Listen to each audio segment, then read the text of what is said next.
Halo teman-teman, selamat datang dan ketemu lagi kita di Peternakan Santai. Di video kali ini kita akan bahas tentang perdebatan antara vaksin atau herbal di dalam peternakan ayam.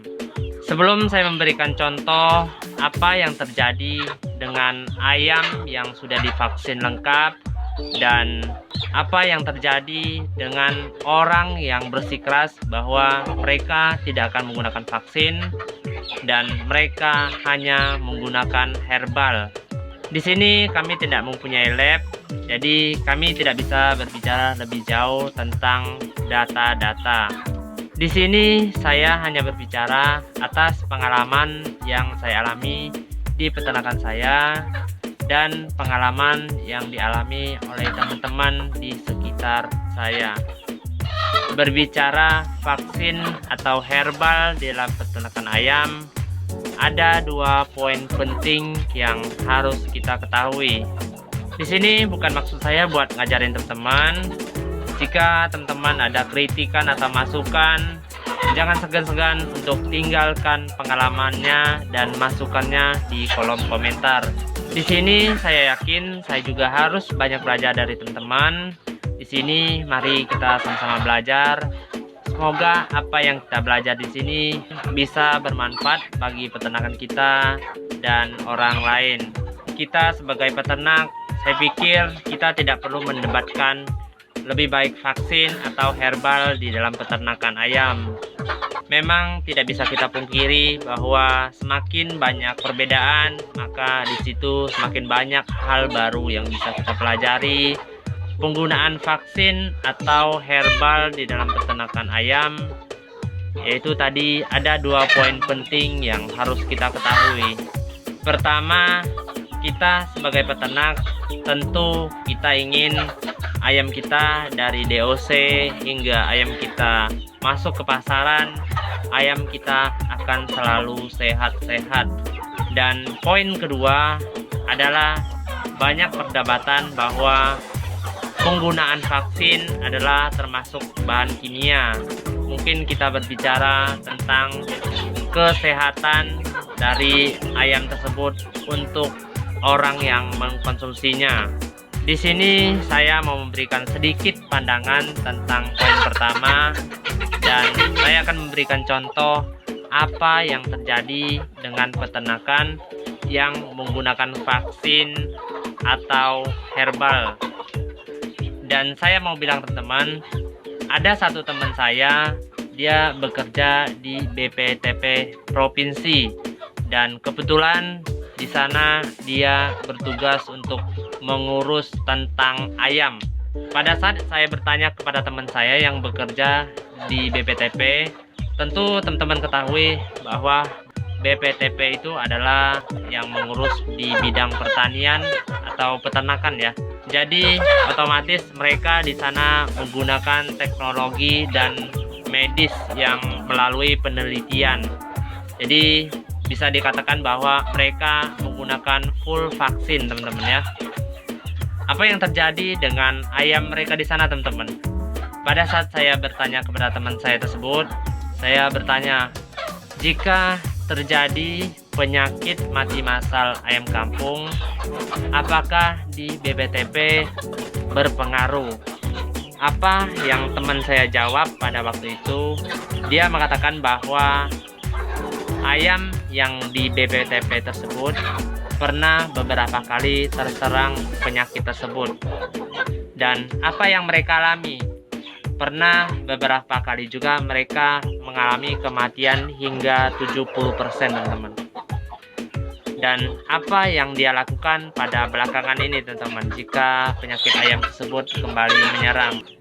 Dia juga tinggal di sekitar BPTP tersebut.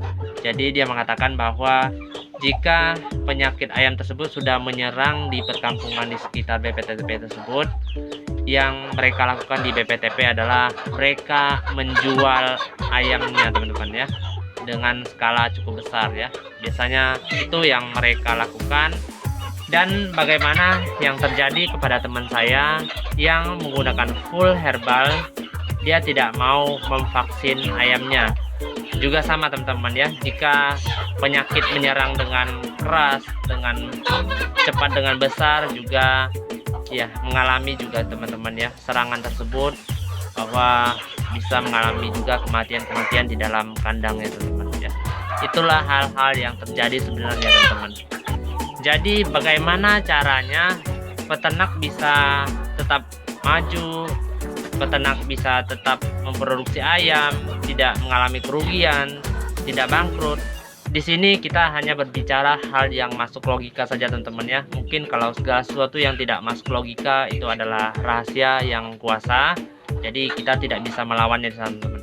Supaya ayam kita itu bisa dari DOC tumbuh menjadi dan masuk ke pasaran itu bisa selalu sehat, indukan kita bisa selalu sehat, supaya jika penyakit terjadi di luar, supaya tidak terkena kepada ayam kita.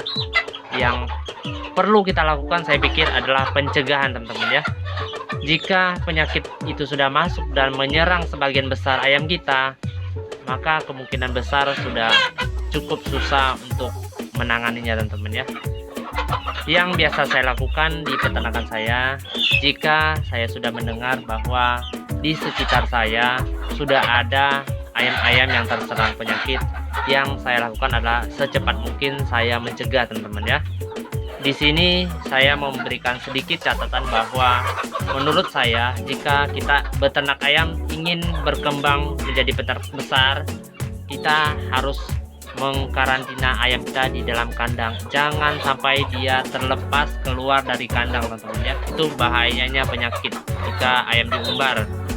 Bagaimana cara mencegah ayam kita terserang dari penyakit ya? Sebisa mungkin dan sekeras mungkin kita usaha. Saya pikir hanya itu yang bisa kita lakukan, dan selebihnya tetap kepada yang kuasa lagi teman-teman ya. Yang biasa saya lakukan adalah saya akan memberikan vitamin ataupun herbal untuk menaikkan imun ayam saya, dan saya akan melakukan penyemprotan rutin di kandang saya. Itu yang biasa saya lakukan teman-teman. Dan kita berbicara lagi teman-teman di poin 2, yaitu kesehatan bagi orang yang memakan ayam yang divaksin atau yang diherbal. Kita sebagai orang awam tentu kita berpikir bahwa vaksin itu adalah barang kimia teman-teman ya, diproduksi di pabrik. Herbal itu adalah segala sesuatu yang kita dapat di alam. Secara logika mungkin kita berpikir bahwa yang sehat untuk kita makan adalah ayam yang menggunakan herbal. Itu sebagai logika atau sebagai kita orang awam, saya pikir seperti itu yang kita pikirkan teman-teman ya. Jika menggunakan kimia tentu ada efek sampingnya teman-teman. Dan di sini saya memberikan sedikit pandangan juga teman-teman. Saya pikir vaksin itu diproduksi bukan oleh PT-PT ataupun pabrik-pabrik yang receh-receh ataupun yang sembarangan teman-teman ya. Mereka memproduksi vaksin pasti melalui uji coba dan penelitian yang sangat-sangat detail teman-teman ya. Vaksin atau vitamin yang beredar itu ada surat izin edar atau tidak teman-teman ya. Itu yang perlu kita ketahui teman-teman. Untuk vaksin berbagai merek saya mungkin tidak begitu tahu. Saya tahu ada beberapa vaksin yang surat izin edarnya ada, dan vitamin juga surat izin edarnya ada.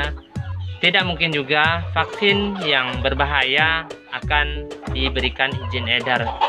Jadi kesimpulannya di sini menurut pandangan saya, baik kita mau menggunakan vaksin ataupun herbal, jika tujuannya untuk ayam kita bisa sehat, itu saya pikir tidak ada masalah teman-teman ya. Dan jika menggunakan vaksin atau herbal bagi ayam yang akan kita konsumsi, saya pikir juga tidak akan masalah teman-teman. Jadi di sini pasti mereka melakukan berbagai penelitian, dan saya yakin mereka akan memberikan izin edar jika vaksin ataupun vitamin yang dikeluarkan oleh produsen tersebut aman bagi kesehatan manusia jika kita mengkonsumsi ayam tersebut. Oke teman-teman, mungkin sekian dulu video kita kali ini. Jika ada salah kata mohon dimaafkan, dan jika ada kekurangan mohon teman-teman berbagi pengalaman dan ilmunya di kolom komentar. Dan jika teman-teman berkenan, jangan lupa dibantu tekan tombol subscribe-nya supaya ke depan saya bisa selalu memberikan pandangan dan pengalaman apa yang saya alami dan apa yang terjadi di peternakan saya, di peternakan ibu saya, di peternakan teman-teman di sekitar saya. Oke teman-teman, terima kasih dan ketemu lagi kita di video selanjutnya.